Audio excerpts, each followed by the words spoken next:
Welcome to the 30 and Nerdy Podcast, brought to you by Advertising Expressions, Creative Theater, Akita Express, and Encore Theatrical Company. Visit us online at 30andnerdypodcast.com. Drop us an email at 30andnerdypod@gmail.com. Like us on Facebook, follow us on Instagram and Twitter.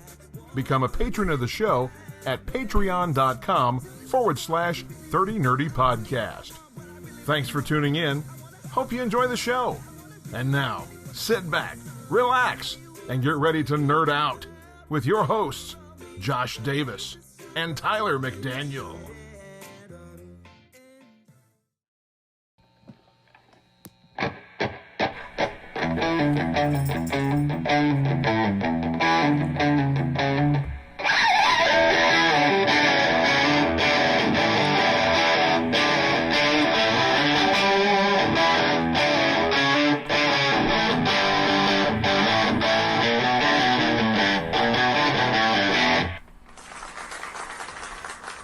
What's up, nerds and nerdettes? This is the podcast where everyone knows your name. Cheers to ya. Cheers to ya. Salud para ti. Oh, nice, nice. I'm Josh. And I am Tyler, and this is 30 and Nerdy. And we are coming at you from the Fortress of Nerditude with yours truly, the registered nerd practitioner, the founder of Nerdledge, the Mac. And as always, great to be joined by my co-host, the juicy one, the nerdtorious JLD, the PhD of Nerdology, Dr. Davis himself. That's right. What's up, Doc? Living the dream, my Living friend. the dream. Good, good, good. If you're listening for the first time, you can subscribe to us at iTunes, Google Play, Spotify, and wherever you cast your pod. And if you're having issues, we had some questions, actually had some questions out in town the past week. How can I listen to you? Well, you would be shocked at how many iPhone users do not know that their iPhone comes with a podcast app. Oh, yeah, my mom didn't know that. Yeah. She doesn't listen, but... Yeah. And I said, sure. okay, do you have an iPhone or a Google phone? They said iPhone. So all I had to do was say, okay, well, unlock it. See this little purple box right here? Click. I said, search 30 and Nerdy, and that's the one with the 30 and the mustaches with the mustache with glasses, 30 and Nerdy podcast, and you just hit subscribe. And if you're on a Google phone, then you can go through Google Play, or of course you can download apps like Stitcher, Spotify, Pocket Cast, and then subscribe to 30 and Nerdy podcast from there. And if you are subscribed and you listen to us week in and week out, thank you so much. We have been getting some really good reviews, too, lately. Yeah. Some new ones. Thank you for the kind words. Appreciate it. We will definitely keep it coming. And if you have any, suggestions for the coming year, what you would like to see next season or listen to next season, give us a shout-out. Let us know. We also want to thank our Patreon supporters. Without you supporting us financially, I guess, with a little help.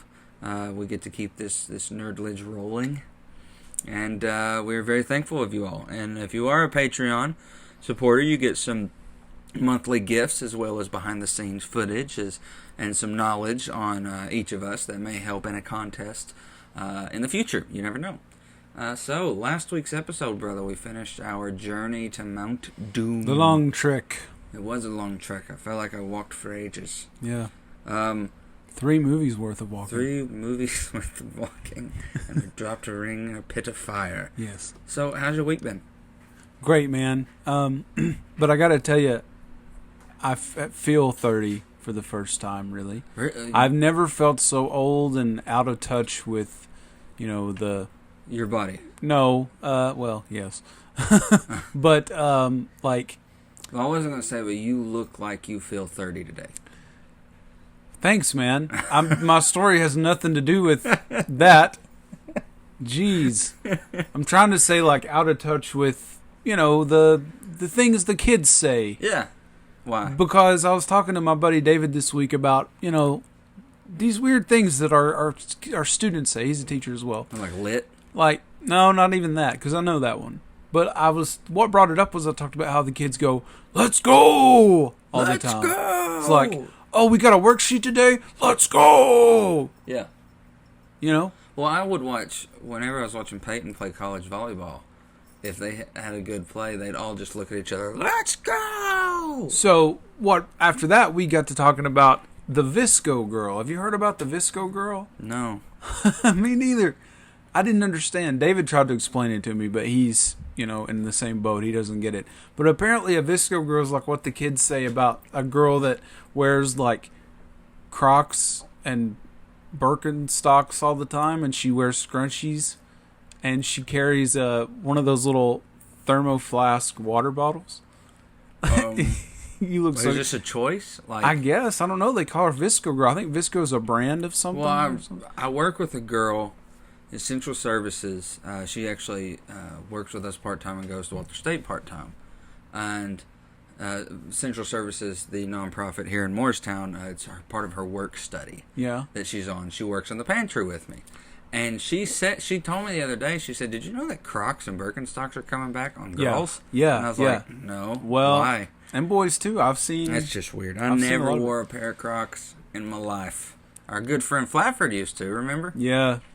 So, if you're out there listening and you don't know about the Visco girl, if you got some young people in your life, ask them. As far as I know, it's nothing inappropriate because some of my kids talk about it too. So it has to be a brand or some sort. I think so. And then apparently the Visco girl says like tss, tss, tss, tss, or something like that. She makes like a noise, like when she laughs. And maybe it's like their version of Valley Girl. Like, we would call a Valley Girl, like, Clueless. That's sort 90s. of what I like, gathered oh my from gosh, it. Yeah. The plaid skirts and the dumbness and the, oh, my nails. Maybe their version of our Alicia Silverstone Valley Girl is the Visco girl. I guess when they laugh, instead of like, ha ha ha, they're saying, they go, tss, tss, yeah, something like that. So weird. The point is, I felt really old and out of touch this week because I didn't. Normally, I can kind of understand what their, things are. Yeah. This, I was like, what? This doesn't make any sense at all. I don't understand. Well, I remember the first time I heard slaps. I was See, I don't even know what that nobody's is. hitting anyone. And they said, no, slaps means it's good. Like, we would say the Guardians of the Galaxy album slaps. It's good. It slaps. I was like, well, I don't know why you're throwing albums at people and hitting them, but... I think we should move on because this is making me feel worse. I know. Giving you a headache. Making me feel older. Well, this week has been kind of I felt like this week dragged on at work, man. It's just a slow week. But we have had Rocky rehearsal. It's been going really well. Other than that, man, just been looking forward to talking this week's episode. 'Cause this week, we're talking about my favorite superhero of all time, Batman. I'm Batman. The Caped Crusader. The Caped Crusader. The Dark Knight. Jinx. I owe you a Coke. A Cherry Coke, please. Cherry Coke. All right, well, when we take a break, I'll just walk up to your fridge and get you one. All right. This is Dr. Scott from the Encore Theatrical Company's Rocky Horror Show. This science fiction double feature is October 18th and 19th at the Rose Center in Morristown, Tennessee. For tickets, call 423-318-8331. Please, we have got to get out of this trap! Hey, all you nerds out there in Nerdland, this is David. And this is Tim. And we're from Johnny Has the Keys podcast, a podcast where horror and sci-fi shape our lives. You're listening to Josh and Tyler of the 30 and Nerdy podcast, where they discuss, debate, and break it down with nerd culture and the nerds that reside there. If you like listening to these guys, consider coming over to the dark side with us on your favorite podcast platform of choice. Cheers to you, nerds, and don't forget your keys. All right, nerds and nerdettes, it is time for me to talk nerdy to you. I'm so excited. I know. So, a few months ago when I was planning out nerd words for future episodes. Yeah. Well, not even a few months ago. Let's be honest, it was like a month ago. Okay. I thought to myself that surely in our nerddom there would be a order of nerds, or a nerdarchy, if you will. And so today's word is nerdarchy. However, moving forward, in each episode, I will explain to you each of the 7 levels of the nerdarchy. A series, huh? Yes. Moving forward for the next 7 episodes after this, we will dive into the nerdarchy and what each tier or level of that nerdarchy is, and maybe it'll help people know where they stand. I'm so confused In the but order of fascinated nerds. at the same time. So the nerdarchy is, like I said, it's kind of our, how would I really explain it? Our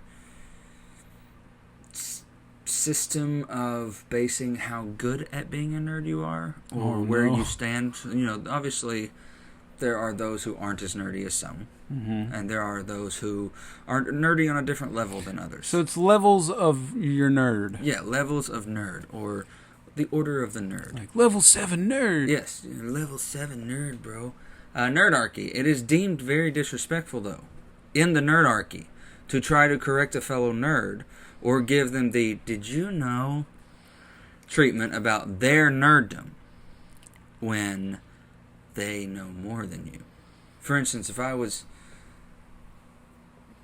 This example came up because the other day at work, somebody who just started watching the Marvel movies tried to tell me, "Did you know?" They saw Infinity War last year, and so they went back and watched before this year's Endgame came out. So last week they said, "Did you know that?" What did they say? They said something about Thanos' planet. Or no. Did you not know? Titan? Not Titan. They said, "Did you know that Thanos looked different when we first saw him as to now?" And I was like, "No. Did he?" "You're adorable." I just looked at him and I said, "Stay in your lane, Mary Jane." You know? I was like, yeah, because So this graphics were different. This person's low on the nerdarchy. Yeah, they're very low. I'm not going to tell you what they are, because that would be giving away next week's level. But yes, your word is nerdarchy. And before we get to the next 7 definitions of where you are on that level of nerd or order of nerd, I would be interested for you all to send us in where you all think you are in the 7 levels of nerd. If you think you're a level 3 nerd, you know, you're pretty good, you know, but you're not like a Bill Gates or a Hawking. You know, they are like the legends. They're out of this planet. So level 7 is like beyond most people's reach. Yes, level 7 would be like the White Wizard in the Order of Wizards. Oh my. In Lord of the Rings. Okay. So, untouchable. If you think that you are a certain level of nerd and you want to take a venture to send us in where you stand in the order of nerd, please let us know. And moving forward over the next month or so, we will break down during our Talk Nerdy segment. Let's be real. If you're listening to this show, you're at least a level 2. At least. Right? Or you're a level 1 trying to become a level 2. We'll help you. We'll hold your hand. We'll help you. You know, part of our mantra is to educate and enlighten of the nerd culture. So, you know, we'll do our jobs. We got your back, Jack. Yeah. So, nerdarchy. Why don't we move on to your favorite segment? Let's do it. And it's called... What? I gotcha. You just ruined the whole thing. I've been waiting for when should I do this? What episode should I do this on? Like, get him in this zone of like it's this regular thing, and then pull the carpet out from under you. I don't even know if I can continue. All right, so let's get on with your favorite segment, and it's called. I'm gonna do it. Ready? Yeah. What you watching? Go on, talk. Talk about what you're watching. Well, I have been burning down Titan Season 2. Still. Burning it down one episode a week, One right? episode a week.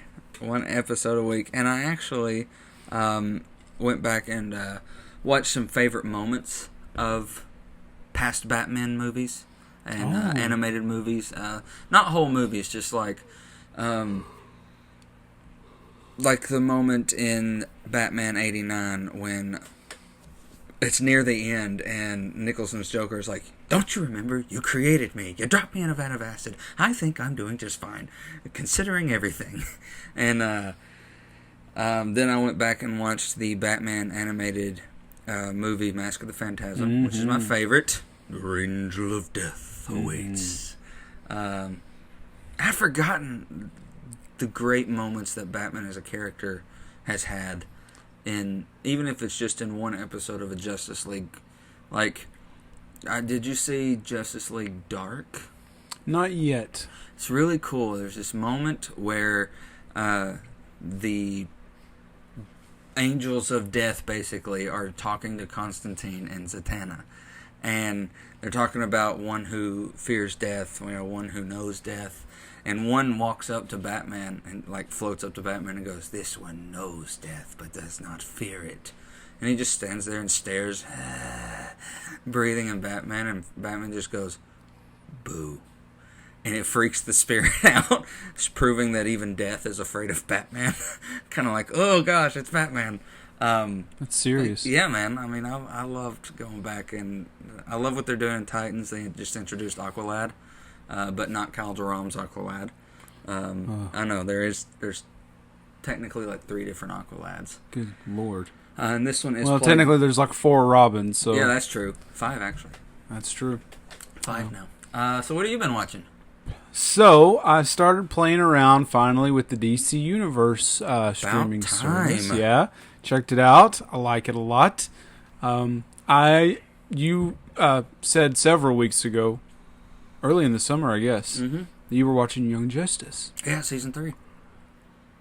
And you had never I'd never seen it before. Yeah. But I promised I would check it out at some point.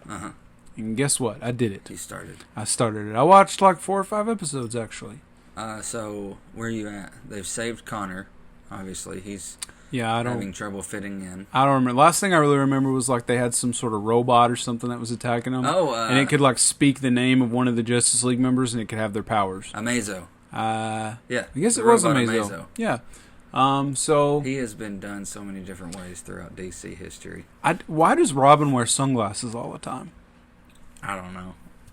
You know who voices that Robin? Jesse McCartney. Really? Yeah. And Winnie Cooper from the Wonder Years is Miss Martian.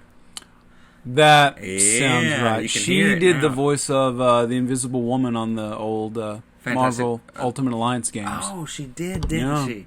I think he wears sunglasses to kind of show how he's so rich. I guess show. I don't know. The ward of a billionaire. Throughout the first season, they really show you the story arc of Robin as a leader. Because, I mean, the Young Justice League, the Young Justice team that they aren't sidekicks anymore. They're their own team. But they need a leader, and a leader can't be an older member. They want to train, the younger members to be young leaders. So I think that he's got this self-consciousness. And the sunglasses kind of are like his Robin mask. Interesting. Help him hide himself. Well, I'm anxious to continue and get to Nightwing. That's season 2. So, yeah, I want to see that. Speaking of Nightwing, in Titans, he dropped the Robin outfit. Nice. And he is in the Nightwing outfit. And it looks so sick, dude. Okay. Because Jason Todd's Robin joins him this season. And, yes, Jason Todd's Robin. Wow. Young Jason Todd joins him. So he's like, it can't be 2 Robins. And I think it's Hawk. Hawk says, "So who are you now?" And he just smiles and goes, "I don't know. Guess we'll have to figure that out."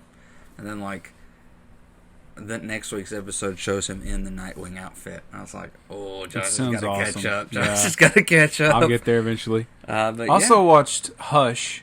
Yeah, Batman It's pretty Hush. new. I enjoyed it. It was really late, so I was kind of falling asleep. Not because it wasn't good and I was bored. It's just because it was so late and I was so tired. But it was really good. I'm going to rewatch it. Yeah. And give it the full attention that it deserves. But don't you love how in the DC Universe app, all those are on there? Yeah. You don't have to All the buy 'em Batman from Beyond, Amazon. all the animated Yeah. series. It's all on there.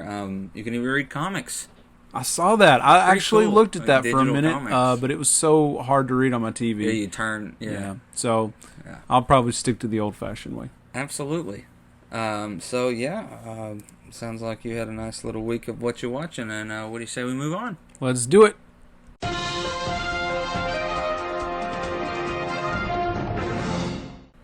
All right. You know what that means. It is time for your nerd news. Yeah. Sadly, this past week, horror icon Sid Haig passed away. He's best known today as Captain Spaulding in Rob Zombie's trilogy, consisting of House of a Thousand Corpses, The Devil's Rejects, and the newly released Three from Hell. Yeah. He was one of the best characters. Oh my gosh. I cannot quote some of the things he said. No. But his speech about clowns and Devil's Rejects, I quote it quite a bit, and it's true though. He's a big reason I continue my fear of clowns. Jeffrey Wright, star of Westworld, is in talks with WB to take on the role of Jim Gordon in The Batman. Other names in talks with WB for The Batman are Jonah Hill and James McAvoy. Jonah Hill is like what? I'm guessing the Penguin. Really? I don't know.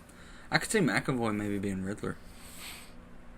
Ooh, I would like I think that. it'd be pretty cool. Yeah. Of course, you know my dream Riddler is still NPH. I think he'd be fantastic. Oh, I agree. In those talks, though, it is reported that Jonah Hill has requested double what Pattinson is making. That as ain't gonna Batman. happen. You can't request. You can't be a villain and request more than Batman. In a movie where you're About playing Batman. about Batman. Like, I love you, Jonah, but this Wow. ain't super bad, brother.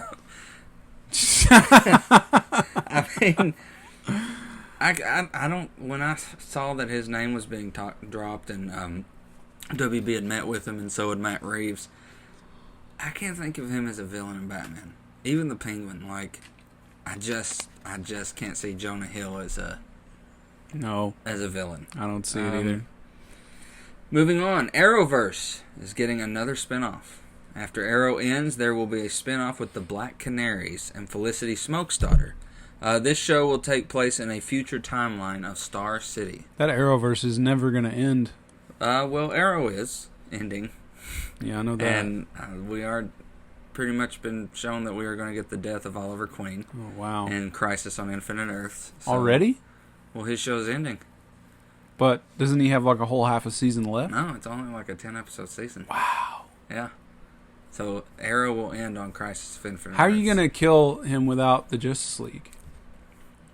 I don't know. Technically, in Crisis, it should be Supergirl who dies, but her show's moving on. So, and they still continue to stack on cameos that are going to be showing up. Oh, yeah, I've And I'm seen that. excited. Moving on, Jurassic World 3. We'll see the return of Laura Dern, Yeah. Jeff Goldblum, All right. and Sam Neill. It's going to be great. The original trio. Can't wait to see it. Very excited. Finally, the best for last. After weeks and weeks of negotiations, Sony and Disney have made a deal.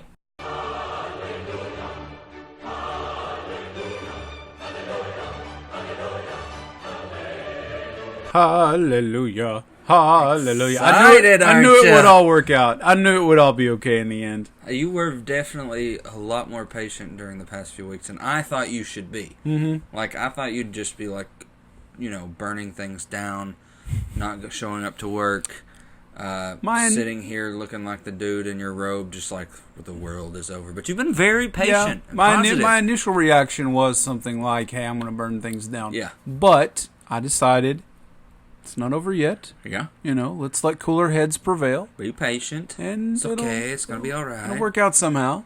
And it did. So they did come up with a deal. Looks like they worked it out to where Disney will get 25%, which is fair. It's fair. It's fair. And Spider-Man will bounce back and forth between the universes.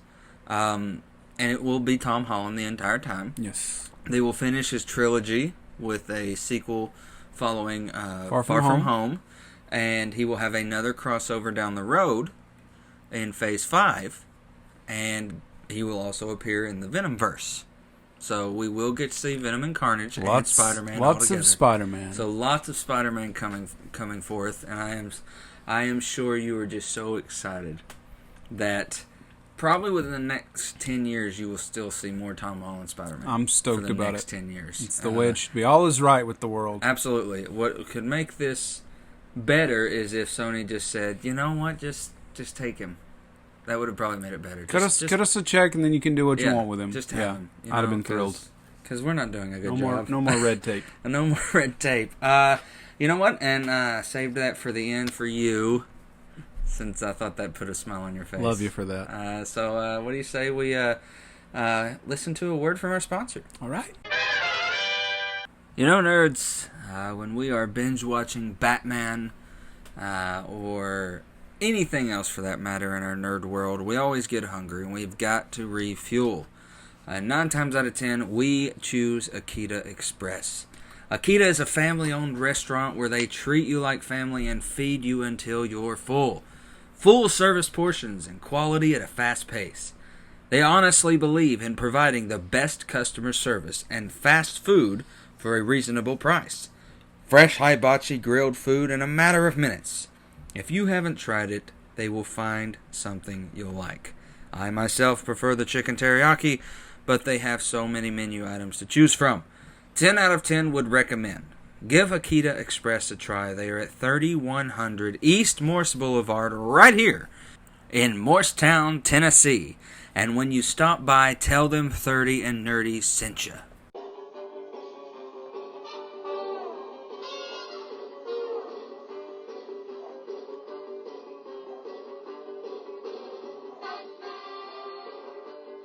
And we're back. And that music, holy nerdy co-host Batman, that music means that it's time for us to...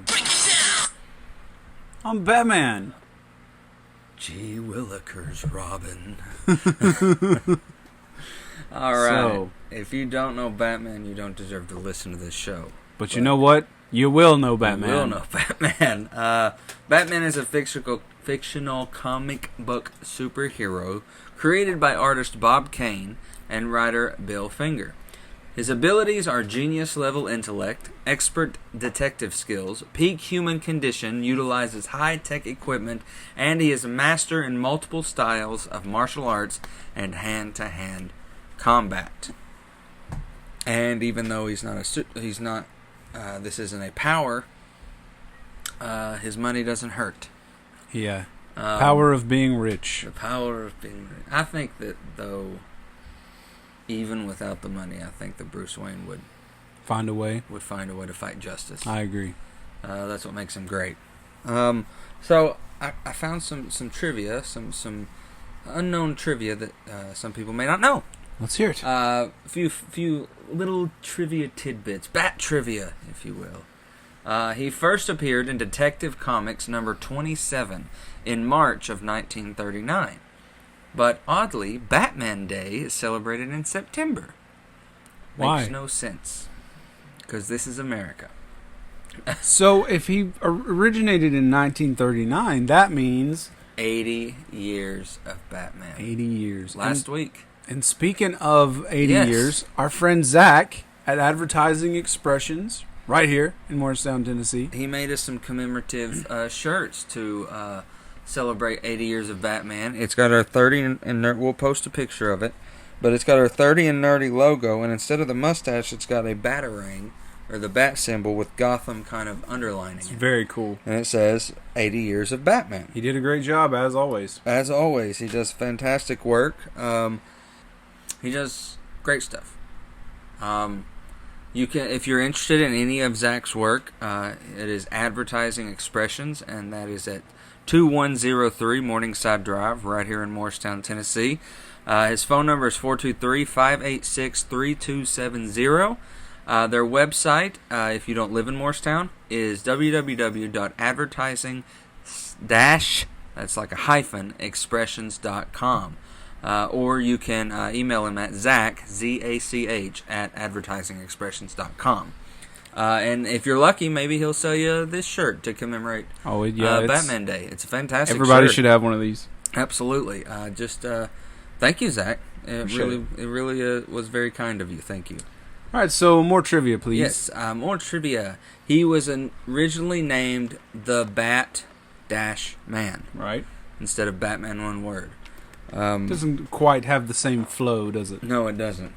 Other names have included the Caped Crusader, the Dark Knight, and the World's Greatest Detective. His secret identity, Bruce Wayne, derives from two real-life historical heroes. Robert the Bruce of Scotland and Mad Anthony Wayne of the American Revolution. Wow, did not know that. Yes. I'm learning something here. You learn something new every day. Though Darkseid is the be-all, end-all villain in DC, Batman beat him single-handed twice. Wow, I just didn't know using that his wit. Wow. Moving on, there is a college course at the University of Victoria in Canada called The Science of Batman. The course description reads, "The extreme range of adaptability of the human body explored through the life of the Caped Crusader." That sounds like a great class to take. So there is science behind Batman, and how he.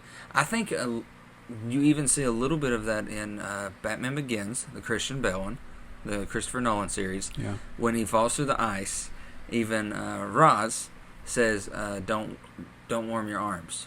Warm your chest. Your limbs will take care of itself." Yeah. I learned something there. I was like, "Oh, okay, cool. I did not know that." Thanks, Liam Neeson. Thank you, Liam. He has a particular set of skills. Moving on. At one point, one of Sinestro's yellow lanterns fell.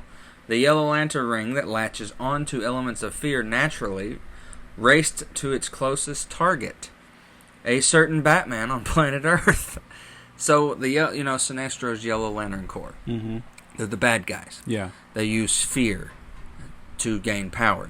And the way that the Green Lantern ring kind of is attracted to hope and love and good things, the Yellow Lantern rings, if a lantern is to die, it will try to find the next thing that instills fear.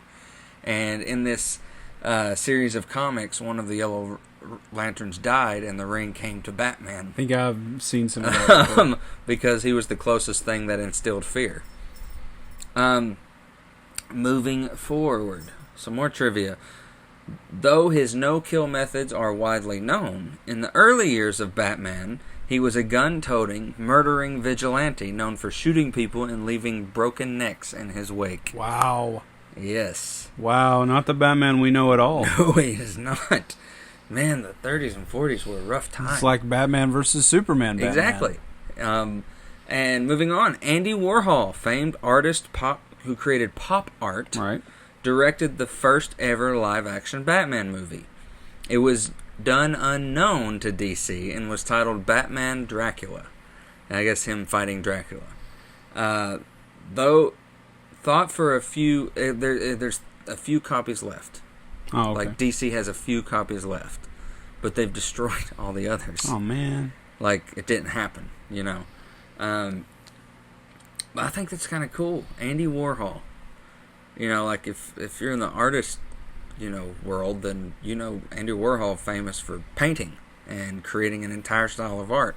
Who'd have thought that he directed a Batman movie? Yeah. Moving on, some more trivia. The creators of Batman were known to say that they created him combining Zorro, the Shadow, and Dracula. Makes I sense. can see it. I can definitely see it. Voice actor Kevin Conroy has played Batman more than any other person, with 8 animated series, that's whole shows, 13 animated movies, and 10 video games. Wow. He has voiced the Bat. And coming soon, he will actually get to play the physicality of Bruce Wayne in Crisis on Infinite Earths. Live action Batman. Finally. And final little trivia tidbit. Bruce Wayne's net worth is $7 billion. Holy cow. You can buy a lot of Batmobiles with $7 million. Billion. Yeah. I feel like that's a low number. I kind of do too. Yeah. Like, I just feel like it should be a ridiculous number. Still a lot of money. It's more money than we'll ever see. Yeah. So I thought we'd move on to the origin. Let's do it. You've got some facts there in front of you. Yeah, so I'll tell you a little bit about it. Let's see if you knew these things, Tyler. Okay. Though the gunman changes from time to time, from the likes of Joe Chill to even the Joker, the origin of Batman is always the same. The death of his parents in the alley, right? Ugh. As a child, Bruce was walking down a dark alley with his parents, Dr. Thomas Wayne and his wife Martha. A gunman shoots them dead in the alley and leaves Bruce alive.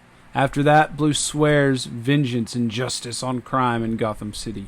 He disappears for years. While gone, he trains in many forms of martial arts. Now this varies as well.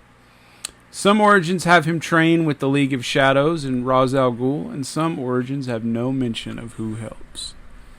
I like the thought of Ra's al Ghul training him, like they did in Batman Begins, and they've done in countless other origin stories of his.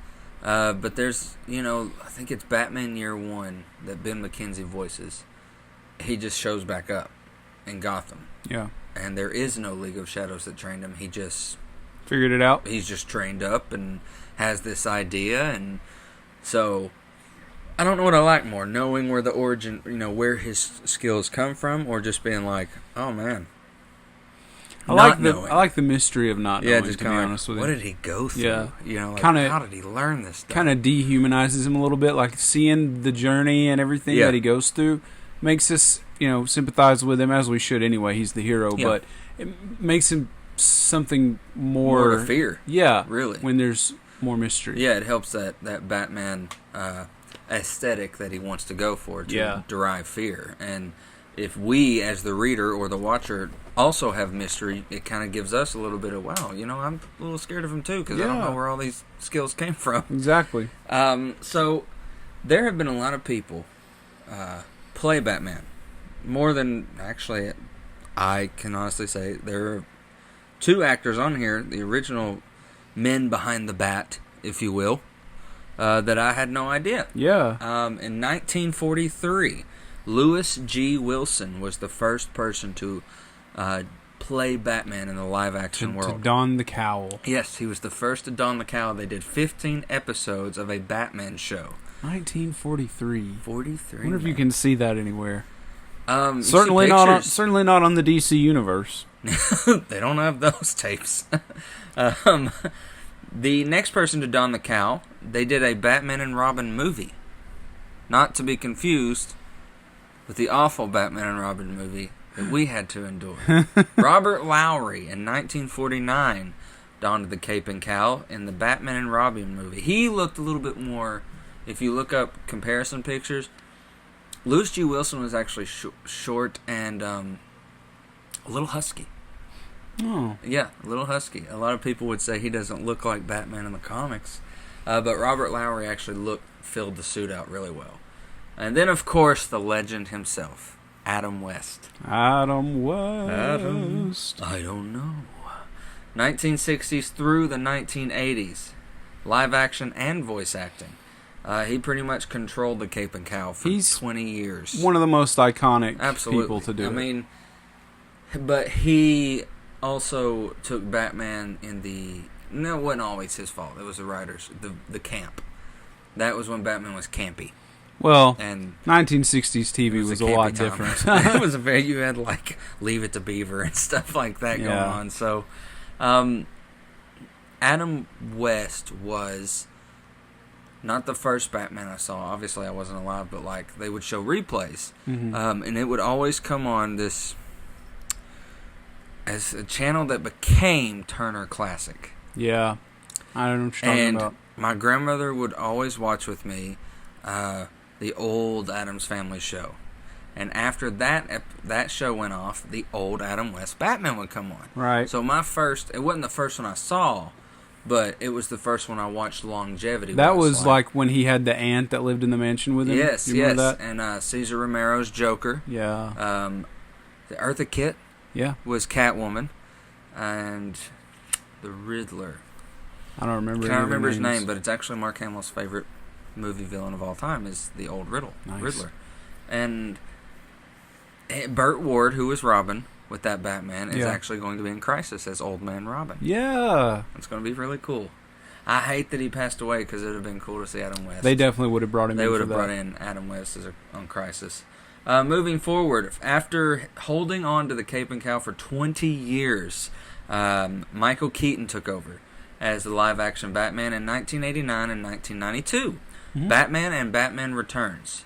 Now, I actually saw Batman Returns first. I did too. And then Mom showed me Batman the original. I did not know there was a prequel before Returns. I just remember back then thinking that Batman was really dark and scary. Yes. And I think a lot of it has to do with Tim Burton. Yeah, the tone on that movie, it's, a penguin was like eating raw fish and he had this black spit and all that, and blood. Remember when Christopher Walken had the taser put in his mouth and he blew up? Yes. Yeah. Selena Kyle killed him. That freaked me out. Max Schreck. Yeah. Christopher Walken. Gosh. And then moving on, Michael Keaton actually did not come back for the third. He was offered the role in 1995's Batman Forever, and after he turned down the role, they actually went after Daniel Day-Lewis, Ralph Fiennes, who's Voldemort, William Baldwin, and even Johnny Depp himself turned down the part. Wow. Of Bruce Wayne / Batman before Val Kilmer agreed to take on the role. Now, I did not hate this movie. This one was not bad. This was the first one that I watched, like, repeatedly. Yeah. You had Two-Face and Riddler. You had Jim Carrey as the Riddler, and Tommy Lee Jones as Two-Face. Yeah. They were fun. This introduced Christopher O'Donnell's Robin. Mm-hmm. And in those four in the 90s, the older gentleman who played Alfred. Michael Gough, I believe is his name. I'm not sure on the last name how you pronounce it, but it's spelled Gough. He was good. Yeah, he lived to be 94, dude. He just died in 2011. That's crazy. He was in the live-action Alice in Wonderland that Tim Burton did, the first one. I forgot about one of the birds, that. Yeah. Oh, I forgot he voiced one of the birds. That's awesome. One of the last things he did. And then, can't ignore it, 1997's Batman and Robin with George Clooney as Bruce Wayne / Batman. Yeah. At the time, it wasn't. At the time, I didn't like it. It wasn't so bad. At the time, I didn't like it. I remember loving Batgirl. And I also really loved Uma Thurman. I started to become really... that was one of the first times that I became very... not cynical, just very critical of a movie. Yeah. Because I was really upset with the casting of Freeze, Arnold Schwarzenegger. Right. I didn't hate Uma Thurman. I disliked Clueless's Alicia Silverstone as Batgirl because in my eyes, Batgirl doesn't sound Valley Girl. I didn't think she sounded Valley Girl in that. Has red hair. Barbara has red hair. That's just... Well, that's true, too. And she's not... But hey, Alfred's niece. A 90s superstar, young, good-looking lady. I mean, that's where you smart. turn. It drew the women viewers in. Sure. Another little bat fact for you here. This has actually went down as the worst Batman movie ever. It also made the list of top 100 worst movies of all time. George Clooney went on record and said this was a waste of money, and he thought Joel Schumacher purposely added the less-than-stellar elements to hurt the movie. Like the bat nipples? Yes, like the bat nipples. And the bat butt? Not just the bat butt, but the very... So there were some undertones. It's been a long time. That so if you go back and watch it now, you're just kind of like, whoa. I just remember it's really campy. Lots of really bad jokes. He even went on to tell a reporter one time that he heard Joel say that he thought Batman was gay. What? Yeah, Joel Schumacher said that about Batman. What? It's what? Like in what connotation? Like you think Bruce Wayne is homosexual, or you hate the kid? Like this is stupid and I don't. Why did you do it? What a schmuck. Yeah, but George Clooney actually truly felt that Schumacher purposely made a bad movie. Wow. Maybe Schumacher didn't like superheroes and he wanted to put a stop to it before it got popular. Well, look how that turned out for him. Good luck, Joel. Then we move forward to Christian Bale. Yeah. No doubt a lot of people's favorite Batman persona. Christian Bale donned the cape and cowl 3 times, 2005, 2008, and 2010, in Batman Begins, The Dark Knight, and The Dark Knight Rises. Little bat fact for you here. Okay. Before Christian Bale was elected, Christopher Nolan met with Billy Crudup, who I have no idea who that is, probably know his face, Jake Gyllenhaal, Joshua Jackson, Heath Ledger, and Cillian Murphy for the role of Bruce Wayne. And what's crazy is, after casting Christian Bale, he remembered Cillian from talking to him about Batman and made him Scarecrow. And then down the road, made Heath Ledger Joker. Yeah. The Dark Knight, dude, for my money, one of the best, if not the best, Batman movie of all time. It was... I saw it 4 times in the theaters. Yeah, I think I saw about 4 times. And then rewatched it on home video over and over and over again. I still watch the trilogy at least twice a year, 2 or 3 Yeah. times a year. That performance, we'll talk more about Heath, at a later episode, but I liked Bale in the first one. I thought as the trilogy went on, his voice got worse. Weirder. Yeah, that drove me More crazy. intense, not even intense as like a Shakespearean Hamlet intense. Like Yeah. there were, times where you just be like, what did he say? You know? It didn't become like a internet thing, with no reason. Yeah. When things Why do you want to come here? When things become a internet thing, there's a reason. You're scum who kills for money. What? Kevin Conroy actually at a C2E2 panel in 2010 was asked about Bale's Batman, to which he laughed and said the voice is ridiculous. Coming from the voice of Batman. He ain't wrong. He ain't wrong. And then after years of waiting, we move on to Ben Affleck in 2016 and 2017. Now, Affleck was Batman in Batman vs. Superman, Dawn of Justice, Suicide Squad for a little bit, and Justice League. And he was fine. He was fine. Yeah, he was good. I liked him. I think he was the live-action visual of how I always envisioned Conroy's Batman if he were to be brought to real life. Now that I see Affleck, I'm like, okay, if Conroy's Batman jumped from the cartoon to real life, I think he'd be like that. I guess I could see that it. hard, that buff, that's how I think Conroy's voice made me see Batman. Yeah. Outside, of course, animation Batman looked a certain way, but like if you were to close your eyes and listen to Conroy voice Batman, I pictured Ben Affleck. Yeah, I get you. Ben's Batman, little bat fact for you here, was a push by Snyder to move away from the mainstream view of the character and more in the direction of Frank Miller's totalitarian take on it. Yeah. Hence the murder. Yeah. Hence the killing. Which you did not like. I didn't care I remember for that. we watched it together opening weekend. Yeah. We were like one of the very few people in the movie. We and were you the just only people there. Yeah, we were the only... Oh, yeah, we were the only people. We were And, the only ones. And you said, what? He's shooting people. He just killed a guy. Like, Yeah. you can't do that. Yeah. He just blew up a building with people in it. I don't agree. But yeah, that was Snyder's decision to lean towards more of a hardened, brutal, he doesn't care anymore. And I was like, well, yeah. But there's a reason that those Frank Miller comics weren't the best.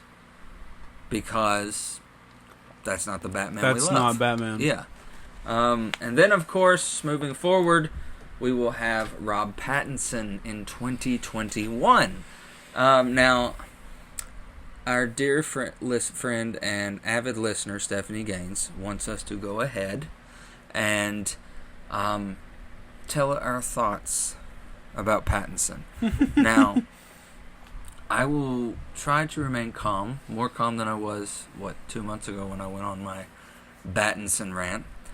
I am going to wait to make my final judgment until I see it, or at least maybe trailers, before I bring out another rant / okay, maybe, but Look at I you still being- just... Well, I'm on these blood pressure, man, these meds since I turned 30, man, and, they keep me calm. What a life we have. I can't judge. I made the mistake of judging Batfleck based on Daredevil. Mm-hmm. And what did your friend Josh say to you? What did the doctor say? The doctor prescribed patience and wait till you see it, and I was proven that I need to wait until I see it. So She was fine. I'm going to wait until I see Pattinson portray Batman, especially knowing that they are going for kind of a younger 90s Sherlockian, more detective feel as rough, gruff, boom, boom, explosion, explosion. Yeah. So maybe it'll be good. I'm anxious to see. I'm very anxious, especially knowing that the first movie will have 6 different villains.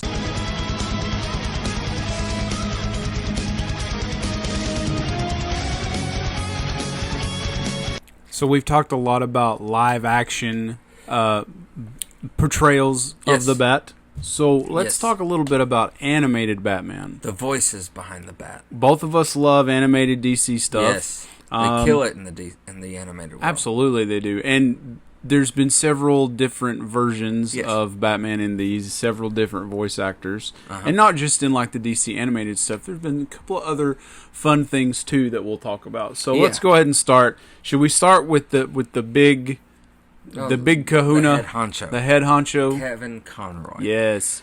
He voiced 1992 and you would say till present, because there are special cases where he comes back in to voice, whether it's a special movie, animated movie.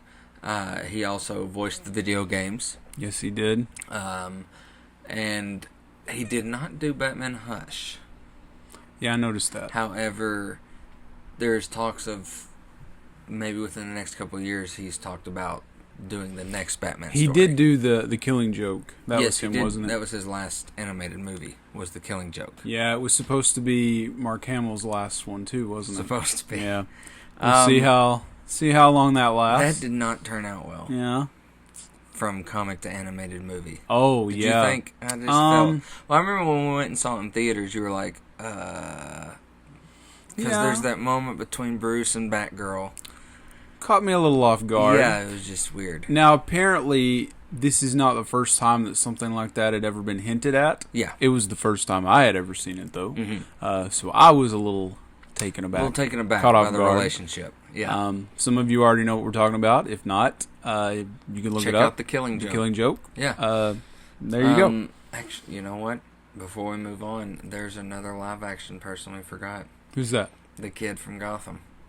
Technically, in I the guess final so. 5 seconds of the movie, he did don the cape and cowl. Yeah. So, sorry. What's his name again? Kid from Gotham. Kid also who was Robert California's Son in the office. Yeah. So moving on, another very popular voice, and you know he's a comedian in live action, but he has destroyed. Like he has done fantastic with the voice of Batman. Will Arnett. Mm-hmm. He was in Hot Rod and what's that Netflix show he was in? Arrested Development. Yeah. He's in Will Ferrell and John Heder, the skating movie, the ice skate, Blades of Glory. Blades of Glory. But he's the voice to Batman. Yeah. In the Lego he's the Lego Batman. I love those Lego movies. They're fantastic. Yeah. Lego Movie 1 and Lego Batman 1 and Lego Movie 2, he also voiced Batman. I have and not seen Lego the second one Batman's yet. getting a sequel. Well, So, that doesn't surprise me. Yeah. But I haven't seen the Lego Movie 2, so don't say anything. Absolutely. Actually, Will Arnett is someone who I think First try. could be a live action. He'd have to change his voice a little bit. I feel like It'd it less would be. comedic. I feel like it would be distracting because He you was know him comedic, as such a Will Arnett, yeah. a funny guy. Possibly. The other one, moving on, Olan Sool took on the 60s and 70s. So we don't know a lot about that. We don't know a lot about him. He was in old 60s and 70s animated shorts and radio Batman. Mm-hmm. So he was basically Batman with the Abbott and Costello / Lone Ranger treatment on radio only. Moving forward, we got Will Friedle. Mm-hmm. Eric Matthews from Boy Meets World. Right. He also he was the voice to Batman Beyond, Terry in Batman Beyond, which is Old Man Bruce finds a protege. It's very futuristic world. I wish they would do something with that again. I seriously think that you could do a live action with Keaton as Old Man Batman and cast Terry. It'd be really cool. I can't say that I watched it religiously like I did the old animated or any other Batman, really. I think I just had gotten to the point where I had kind of gotten to this snobbish, like, it's not Bruce Wayne, so right. It kind of feels weird. Yeah, I kind of remember being that way about it too. He had it was different boosters on his boots so he could actually fly and not glide. Well, it's in the future, man. Yeah, I mean, he's just very odd. He's also in Kim Possible. He voiced Ron in Kim Possible. And moving on, we have Reno Romano in the animated The Batman. Yeah, all I remember about that was that in the beginning it goes, The Batman. Isn't that the weird one with the weird monster Joker? Yeah. He had like the dreadlocks or something. Kevin Michael Richards. Yeah. Yeah. Scarecrow's weird also in it. It's very... Riddler was like gothic. He had long black hair. Yeah. It Not was the like best. they were trying to bring Batman to a certain crowd with that one. And it just did not work out, in my humble opinion. Yeah, I agree. I'm with you. Diedrich Bader. Batman the Brave and the Bold. Diedrich Bader, the comedic actor from the Drew Carey show. Yeah, he was the Kung Fu guy in Napoleon Dynamite, too. He was. Yeah. You think that I do this every night to go home to Starla every night? Very odd choice. I don't think I ever watched Brave and the Bold. It was really corny. Not something I super enjoyed. Most episodes were team-ups. Like him and Aquaman or him and so-and-so. But I do own digitally the very last episode because Kevin Smith was gushing about it one day. He talked about how good the finale was, and I went and watched it on his recommendation, and it was pretty good. Was it a full-on Justice League? No, it's like the Batmite. The Batmite was voiced by Pee-wee Herman. Yeah. I can't remember the story behind it now, but they do a lot of like breaking the fourth wall because they know it's the last episode, like jumping the shark and all that stuff. Okay. You know what I mean? Yeah. So I got that. Okay. You'll have to check that out sometime. Yeah. Moving forward, Jeremy Sisto voiced Batman in Justice League: A New Frontier. Okay. That one was the... I have it on Vudu at home. It's kind of like an old school feel. Like the 60s or 70s Justice League. 80s maybe. But it takes place like in the 50s. It's just another origin of the Justice League as if it took place in the, Cold War. Okay. So Batman is very... I would compare that Batman to the... Was it Spider-Man Noir in Universe? They kind of set him up like that. Okay. Like just this detective, old school. Yeah. It's odd. You'll have to check it out sometime. Ben McKenzie, Batman Year One, the only person to ever play Jim Gordon in Gotham and voice Batman. Yeah. It was different. It was that somewhat of the origin from Batman Begins, the Christopher Nolan, without Ra's al Ghul giving him his start. I kind of just barely remember that movie. Yeah. I think I've only watched it once or twice. It was not one of my favorites. No, not the best done. Moving forward to one of my favorites, Bruce Greenwood. Same here. If it's not Conroy, I'd rather Greenwood do it. I It's agree. Young Justice, Gotham by Gaslight, and Under the Red Hood. Under the Red Hood is probably my number one Yes. favorite DC animated movie. Fantastic. Yeah. I mean, the storyline, which I hope to get a live action someday, Wouldn't that be something? with Jensen Ackles returning as Red Hood. It's Jason Todd. That'd be fantastic. Don't hold your breath, though. I know. And since you're starting to watch Young Justice, you're hearing that Batman also. Mm-hmm. He brings a... How do I word it? Just straightforwardness to it. Mm-hmm. Not exactly very gruff and intimidating like Conroy did. Just... Here's how it is. I'm the boss. I'm the Batman.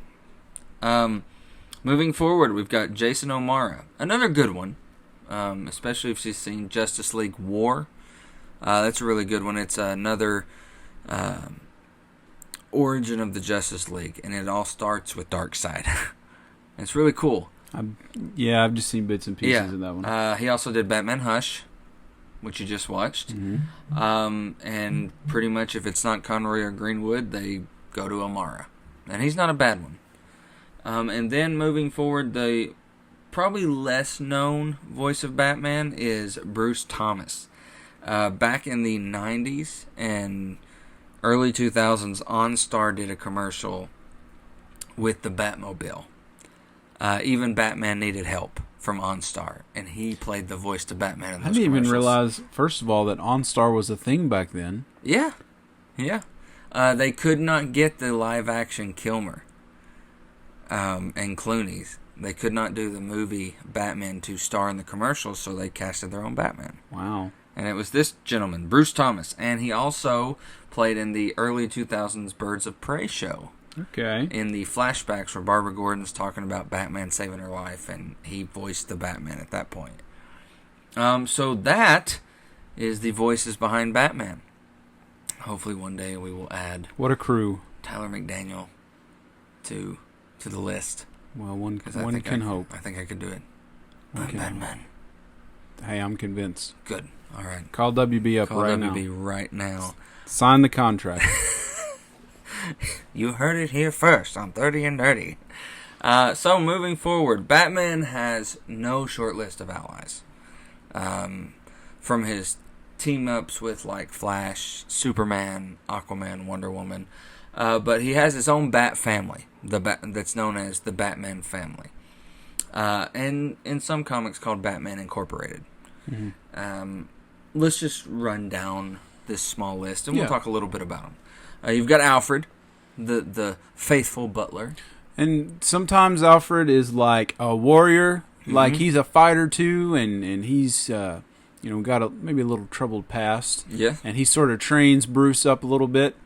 And in other versions, he's just the old butler. The old butler who watched him wiped his butt. Yeah, like in the Tim Burton version, and Clooney and Kilmer, and even in the Dark Knight trilogy. Yeah, Michael Caine was not a fighter. He was not a. Yeah.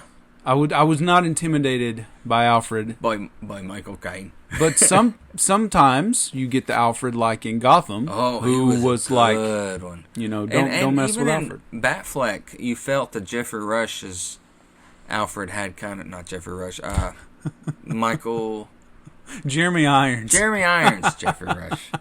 Voice Scar, Jeremy Irons. Yeah. Yes. He was good. You felt that there was a rough around the edges feel. Yeah, I liked him. But yeah, that's Alfred. Yeah. Robin. Fun fact. What? My little robot vacuum cleaner is called Alfred. I saw y'all running that earlier. Yeah. It's an intriguing gadget. Yeah. I'd never seen one run before. Until Really? Oh, it changed my life. Less vacuuming for you. Yeah. You set a timer on it. It runs every day. Yeah. And so, like, while we're gone, to work during the day, Alfred takes care of the house. So. Yes. So, moving on to Robin. Yeah. Fun fact: there have been 7 Robins in the history of the DC universe. Jeez. Of I know course, about 3 everyone of them. knows Dick. Yeah. Everyone knows Dick Grayson. Yeah. He's the first Robin. Yeah. Then you have Jason Todd. Mm-hmm. Tim Drake. Mm-hmm. Then you move on to Stephanie Brown. Yeah. The little redheaded girl. Yes, the little redheaded girl. Then you move on to Damian Wayne. Okay, yeah. The Forgot son about of Bruce Damian. Wayne. The son of Talia and Bruce Wayne. And then you move on to, this one's kind of funny, We Are Robin. What? We Are Robin Come again? is a group of citizens donned the Robin costume to fight crime, waging war on crime as an army of Robins. Later on, the movement was put under fire, and eventually the Robin laws were implemented. No one is to ever wear Robin-related attire as a vigilante. So why did they choose Robin? I think because Batman was still doing his thing, but didn't have a sidekick. And so it's almost like, you know what? We should be helping him. I guess. We are the sidekicks of Batman. So I like OG Robin, Dick Grayson, Mm-hmm. and I love Nightwing. Oh, yeah. And then my next choice of Robins is Damian. Damian was good. Damian's the real deal. Yeah, but he's got a little bit too much Al Ghul in him sometimes. That's what makes him interesting. Because he's what Batman should. He's what Roz wanted Batman to be. Yeah, he's ruthless. Yeah. And then the 7th Robin's name was Duke Thomas. Arising from the movement, Duke was taken under the wing of the Dark Knight and became a vigilante called the Signal. And then eventually he donned him the name Robin after he felt worthy. His outfit actually is a weird yellow outfit with the bat symbol is white in the center. Looks like a mixture of the yellow Power Ranger and Yes. Wolverine. And a little bit of Ronin I don't from like the Marvel it. Universe. I don't It's like very odd. But yeah, not a mainstream Robin. Is it 7 Robins. is it consistent that all of the Robins get frustrated with Batman? Like, you're holding me back, let me do my thing? Mm-hmm. Yeah. I think it's very consistent because, he established this way of life. You know? And when you start watching the Titans and you hear Dick talking about being raised as Robin and his problems with Bruce and Batman and all that, and then early into season 2 when you get to meet England's Bruce and they actually start having conversations, they play that really well. Like, why was Bruce the way he was? Anytime that Robin or Nightwing show up in those old Arkham games, Oh, yeah. he's always a jerk to Robin Well, I think or Nightwing. It's like, you know what? part of me man? thinks that it's kind of like, look, you know, if anyone's going to die getting this done, it's not going to be you all. You all have to continue. If I die, so be it. You are there to continue, but if you're with me, you could die too. Yeah. I need you on the other And then sometimes he almost dies, and then Robin's there to save him. yeah. I mean, there's a couple times in those Arkham games that whether it's Jason Todd, Tim Drake, or Dick as Nightwing, Batman always needs saving. That's right. But he still doesn't learn the lesson. Stubborn old fella. Your boy Nightwing. Nightwing. Dick Grayson graduates from Robin and goes off and does his own thing as Nightwing. Tell us a little bit about Nightwing. What's your favorite things about him? I really like his suit. That's a big thing for me. The visual of a character, at least when it comes to comic book characters, that's important to me. I like that part of it. Sometimes he's the blue suit. Sometimes he's a red suit.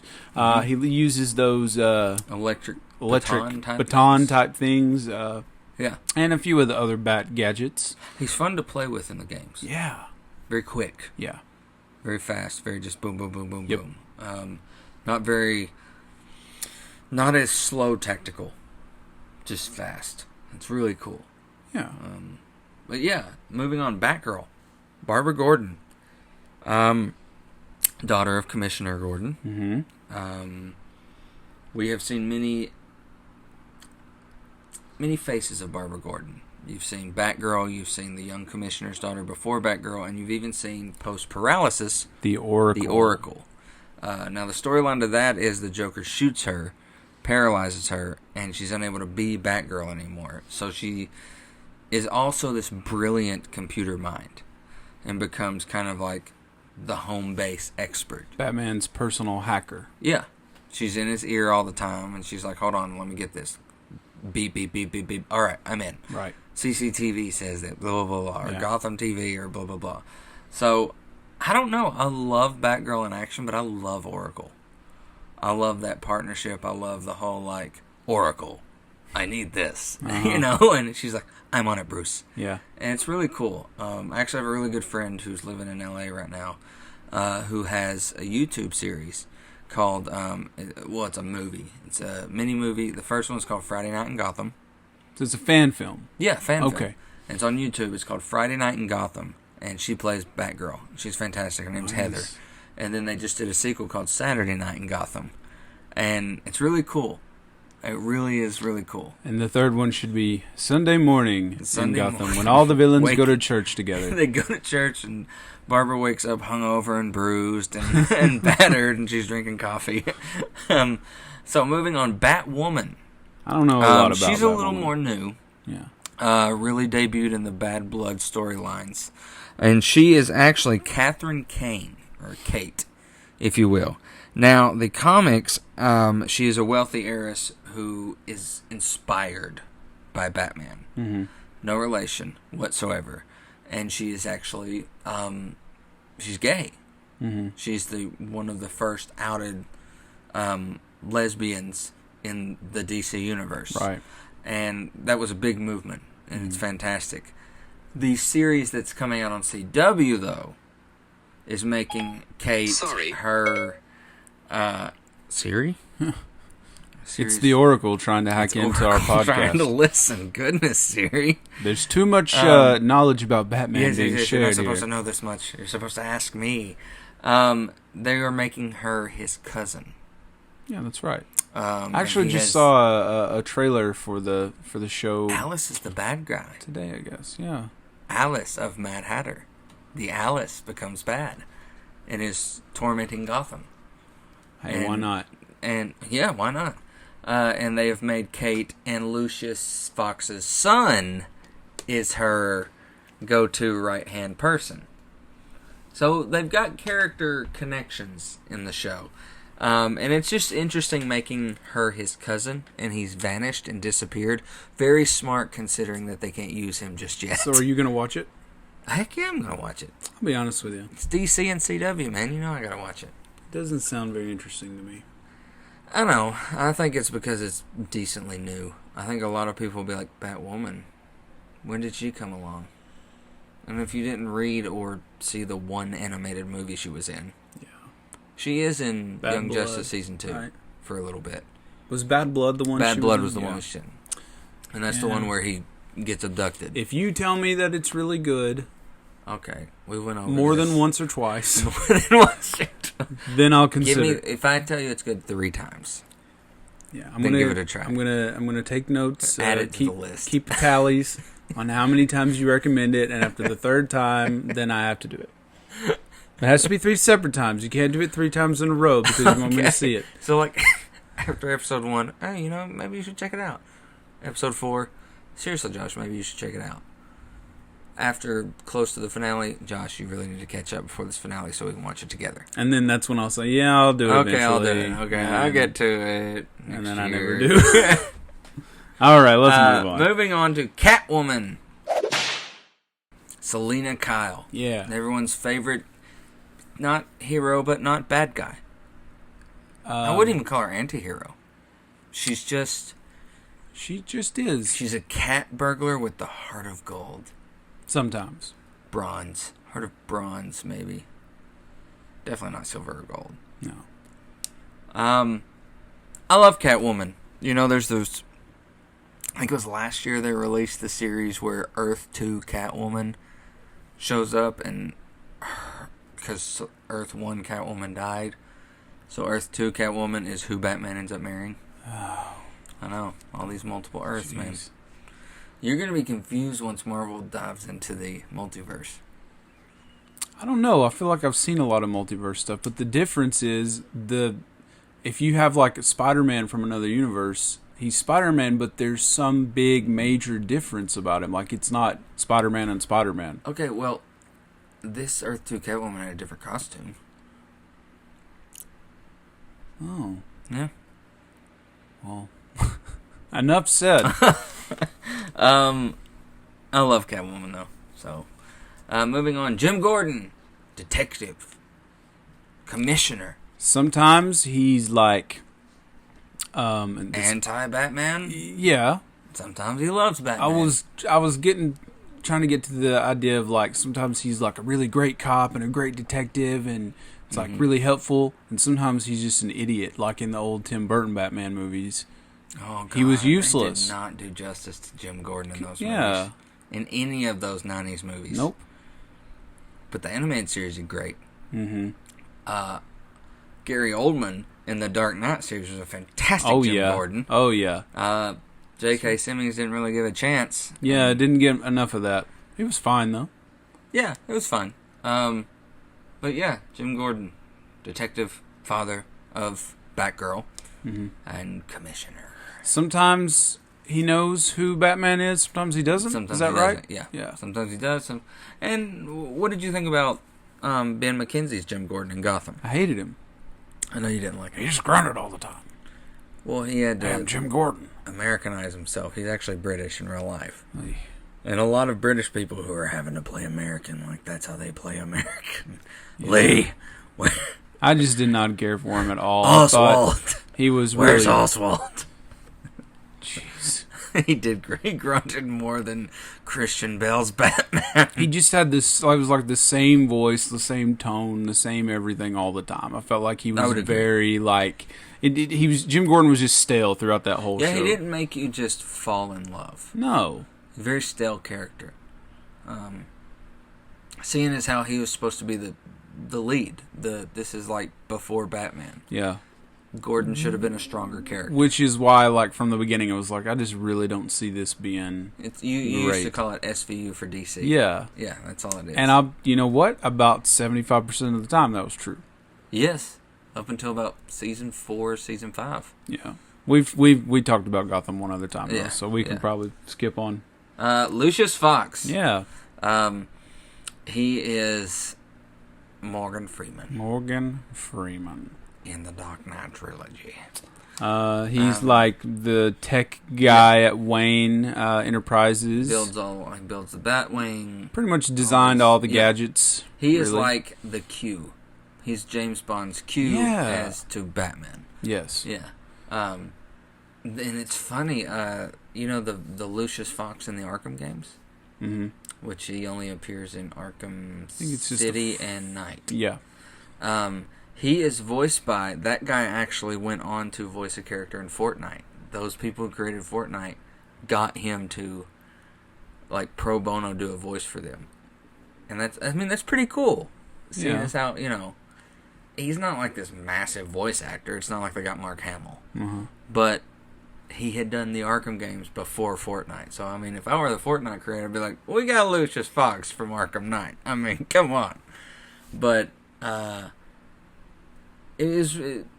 like Lucius, but sometimes he's underutilized. I think he's a character that, like, multiple times we've talked about what do minor characters bring.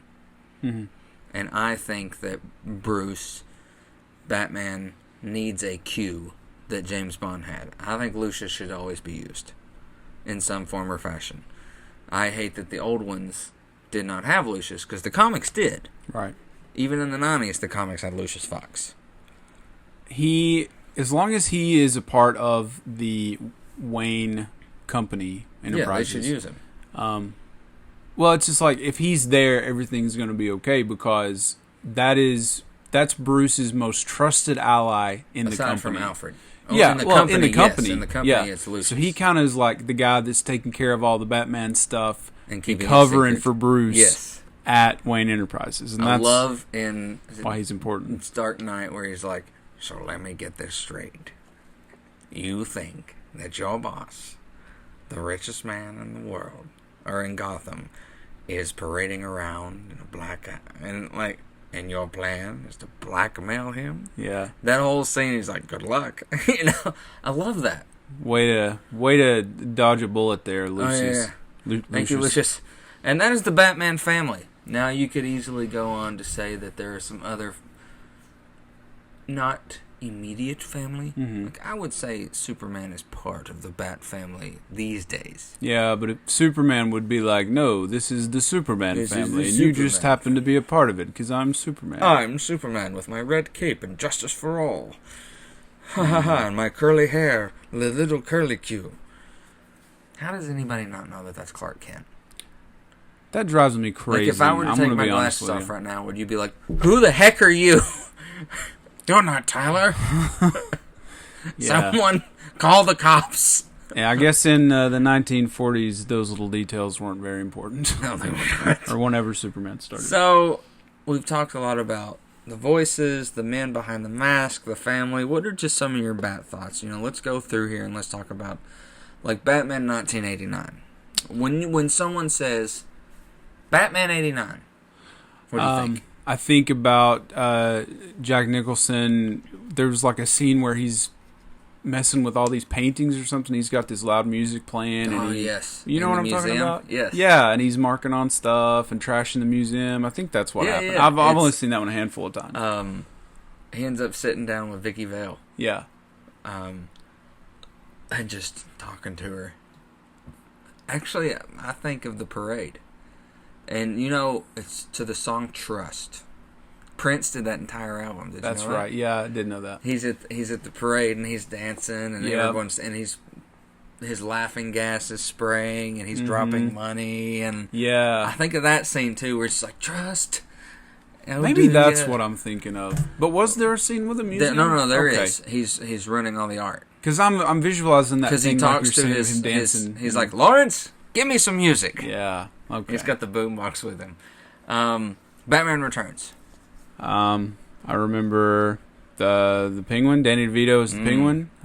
Gross. Remember Michelle Pfeiffer and her the suit, the bat suit was so stiff and like rubber. Well, yeah, those first two Batman, he couldn't move his neck. It was like straight. The costume department was unable to make it to where he could move. Well, do you remember towards the end, he tears the mask off? Yeah. And it's just like rubber. He just is easily this is serving no protection to you at all. He rips it like Hulk Hogan rips his shirt off. Exactly. No protection. I think about the clowns. Oh yeah, Penguin's clowns and the ducks and stuff down in the sewer. He drives that duck. And the bomb and the penguin things. The different umbrellas he had. Yeah. It was dark. Darker than Jack Nicholson's movie. Batman Forever. Riddle me this. Riddle me that. I remember when Jim Carrey as the Riddler was in Arkham at the end. Yeah. And he was telling Nicole Kidman that he knows who Batman is. She says, who is it? I'm Batman, and he starts flapping his straight jacket arms around and stuff. Yeah.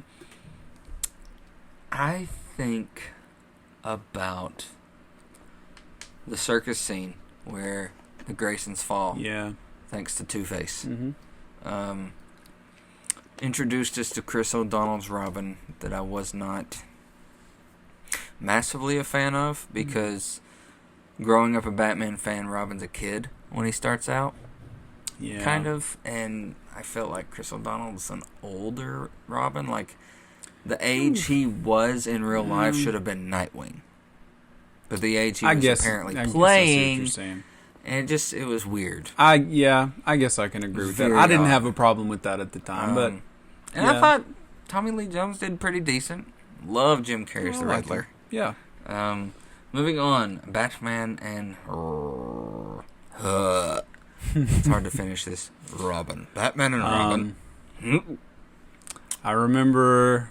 It's going to be a cold winter. They break into Mr. Freeze's, sanctuary or something. Yes.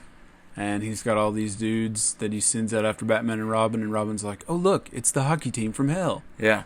Very campy. It's like, when he freezes Robin, chill out. Arnold's one line. First off, Arnold Schwarzenegger is Mr. Freeze. And then they're watching, what was that, The Year Without a Santa Claus? Where I don't remember. Heat Miser and Snow Miser are singing. Yeah, I kind of remember. And he has this whole goons memorizing Snow Miser's lyrics. I was like, this is awful. This is bad. It's going to be cold in Gotham. It's going to be a winter. Winter is coming. Wow. Terrible. I really don't. I'm done talking about probably this. The most heavily criticized Batman of all. Of all time. Yeah. That's saying a lot. Moving on. The Dark Knight Trilogy. The savior to the DC universe at the time. Loved every bit of it. Most memorable thing to come out of it, I think everyone would agree, is the Joker. Heath Ledger's the Joker. Oh my gosh, that movie. Just in general. I remember, when that came out, how crazy we all were about it. No, I killed the best. We had a teacher who talked about how Aaron Eckhart. We had a college teacher who believed that Aaron Eckhart, who plays Harvey Dent, his performance was the best. And he was great, but he was not the best. Heath Ledger was the best. And when we imitate this teacher, we always do it with like a British accent. He's not British. He's not British. He's just very He's like from Newport. Like he just talks Shakespearean sometimes. So, I would agree. You think about this trilogy, you think about just the movie The Dark Knight in general. I mean, the death of Rachel happens in that, and you really didn't see that coming. Gary Oldman's, like I said, I love Gary Oldman as an actor, and what he brought to Gordon was just fantastic. I agree. Moving on. Batfleck. Okay, for me, most memorable thing about Batfleck is the fact that on his suit, he had a thing that disguised his voice for him. So he didn't have to do this ridiculous Christian Bale. Yeah. You know? Like why didn't they just think of that voice before? synthesizer. Exactly. Yeah, Makes perfect sense. Yeah. Gosh. It really does, if you think about it. I think about his line to Superman. Do you bleed? Do you bleed? Yeah. You will. That was pretty good. Awesome. A little more ruthless Batman, which it was really cool we've to talked see about him already. beat the crap out of Superman, like using his wit. Like, oh, hey, kryptonite is what hurts him, so I'll make a bunch of weapons based off kryptonite. Why hasn't anyone thought of this? One day in the future, we should do an in-depth discussion about Batman versus Superman. Okay. Yeah, one day. Yeah. I like it. It's been a while since I've seen it. We'll call it Bat Nerd Martha. You read my mind. Moving on, the animated series, what got us both started. Yeah, when I think of a Batman period, I think of Kevin Conroy animated Batman from the 90s. And because you had not just Kevin Conroy's Batman, Hamill as Joker, you had characters like Clayface and the Man-Bat and that Riddler. The noir feel that it had. Very noir feel. They all wore like fedoras. And gangster type. Yeah. I loved that show. Go back and watch it. It holds up. Oh, for sure it does. Every day you can watch it, and you'll be like, still holds up. 10 years from now, it'll still hold up. For sure. I have written down here any other Batman animated moments that aren't Kevin Conroy. That, like Young Justice or Hush or... Mask of the Phantasm was Under the Red Hood. Any stick out aside from Young Justice? That Batman's really good. But I would have to say, go back. You need to take the time to watch Justice League War. That Batman's really good. Most of the thoughts I have about Under the Red Hood are about Nightwing or Jason Todd or something like that, and not so much Batman. Yeah. So I can't really say that there's much that I would have to say about anything in the animated realm other than Kevin Conroy. Gotcha. That's just me. But there's tons of great and other animated Batman stuff out there. So the Arkham games. What a great series. Oh my God, I want another one. Wish they would do more, for sure. Return to Arkham. I think why we loved it so much is that it had so much of the same feel as the animated series. Gritty, a lot of the same voice cast. A lot of the costumes were sort of similar. Yeah. Definitely, there were a lot of nods to the animated series. Absolutely. So it felt like, familiar to me. And great games. I know you loved the side stuff. Finding the question riddles, marks, in Arkham, the first Arkham Asylum, finding Amadeus Arkham's little spider things, all of those, his memories and things like or that. whatever. I've never found all the memories. Never found all the riddles. I've done it all in that game. I could imagine. Yeah. But there was a little spin-off made by different people, Arkham Origins, different Batman voice. Different Troy Joker Baker. voice. Troy Baker did Joker. And Batman was Roger Craig Smith. Never really did anything else to the point where I didn't put him down for voiceover. He was the voice of Ezio in Assassin's Creed. Ezio de Auditore de Firenze. Yes. Yeah. Troy Baker's the only person to ever voice both Joker and Batman. Right. Yeah.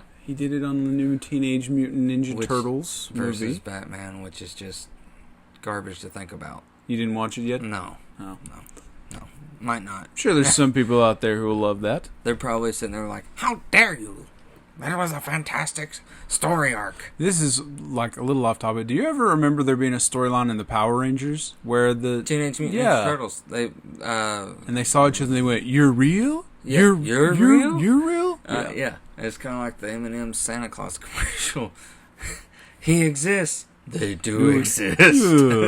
Yeah. Final thoughts. Battinson. What are you thinking? What are you thinking here? So far, I think nothing. And I know I said earlier that I would hold my tongue. Look, I think it'll probably be okay. I will say, though, and I think I said this when we talked about him weeks ago, when I think about potential new Batman, I cannot say that Robert Pattinson would have ever entered my mind. But I'm sure that they didn't just say, "Hey, let's get that vampire kid to play Batman." There was a process. So I have faith, but sometimes DC disappoints me. So we'll see.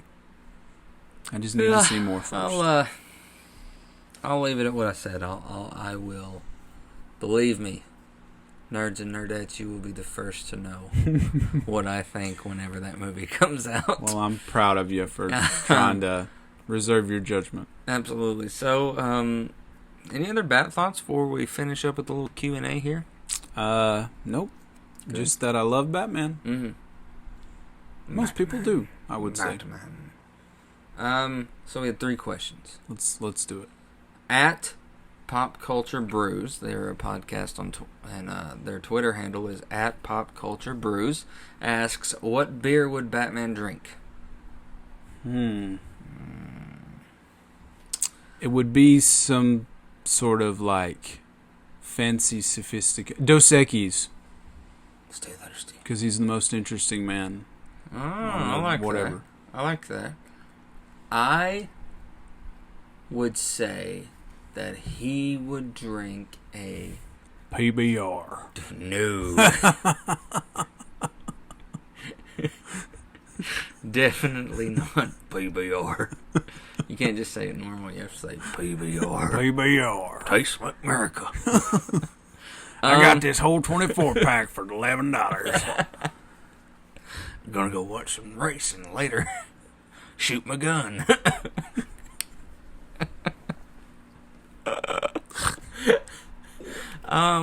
In all honesty, I think it would be like him. It would be stout and dark. I was gonna say this. So, like a porter, like a not Guinness, but one of those stout dark porters. I was gonna say Guinness actually. Yeah. Just like Batman, stout and dark. Wow. But I don't think Bruce drinks. Yeah. Affleck drank. I think sometimes, like, to keep up appearances as Bruce Wayne, he might have like a... But I can see him being the guy that, like, does the cheers and then he, like, pours it out in the flower pot. I could see Gotta keep my wits about me. Because what if I leave? In case the Scarecrow attacks. Walks in. Yeah. So, yeah. At Pop Culture Brews, please give them a follow. Check out their podcast. Fantastic stuff. Moving on to question 2. Chris asks, thoughts on Batman Beyond? Well, weird. I thought it was weird. We already kind of talked about it. Yeah, we did. It was a cool idea. It was, concept was cool. I just didn't buy into it. I remember I really liked the little movie they did, like the Joker, Return of the Joker or whatever. That was. It was really actually good. Was it Jason who became possessed or Tim? It was Tim. Tim was possessed. It was a cool concept, but odd. I just didn't buy into it. Yeah. Number 3, Megan asks, favorite lesser-known villain? Favorite lesser-known villain in Batman? I've never thought of that before. Maybe, Dr. Pig, is that his name? Oh, God, he's the creepy. surgery guy? He is creepy. Yeah. I like the Mad Hatter, too. I don't know if you'd Man-Bat. call him lesser known. I like Man-Bat. I don't care about Man-Bat. Would you... Scarface is another one. The puppet? Mm-hmm. I'm trying to think, like, what would you consider lesser known? Like, to us? Or to an everyday Joe? Like, an everyday Joe would probably not know about Man-Bat or Scarface. Or Calendar Man. Yeah, boo. Would they know about Deadshot? They'd know about Deadshot now. If Will Smith plays a character, everybody knows about that true. character. So, why don't you just pick one? I can't. Lesser known, then lesser known, I'd have to say Man-Bat. Okay. I just like that whole alternate take on Batman. Yeah. You know. Makes sense. Those are our 3 questions. Thank you, question askers. So man, anything else? We have got some fun stuff planned for next episode. Yeah. It's not gonna be, what's the word I'm looking for? It's not gonna be too serious.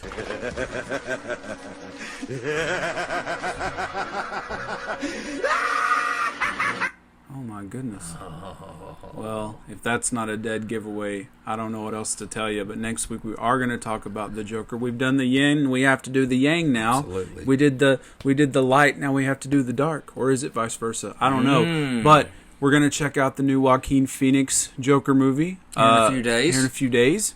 Hear great things about it. Oh, I'm super so excited to see it. We'll tell you It's all gotta you be need to better know than about Jared it. Leto.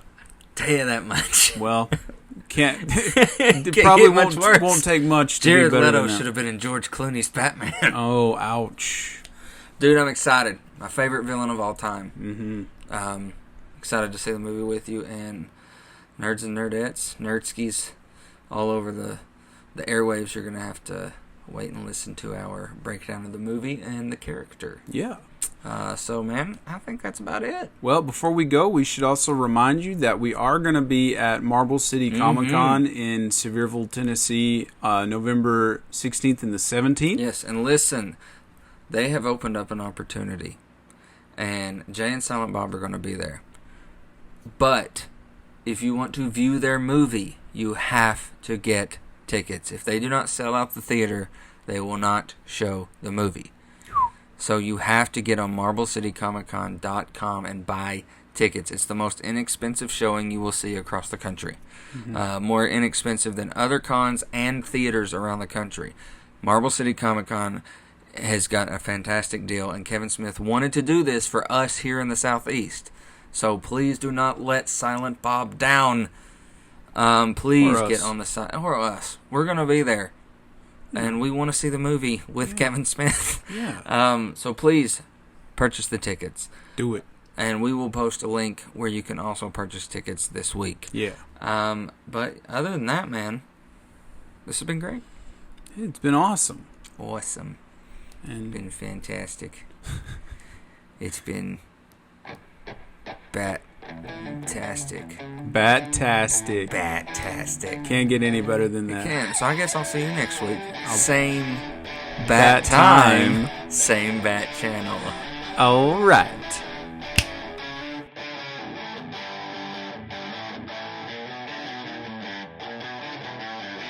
Tell me, do you bleed?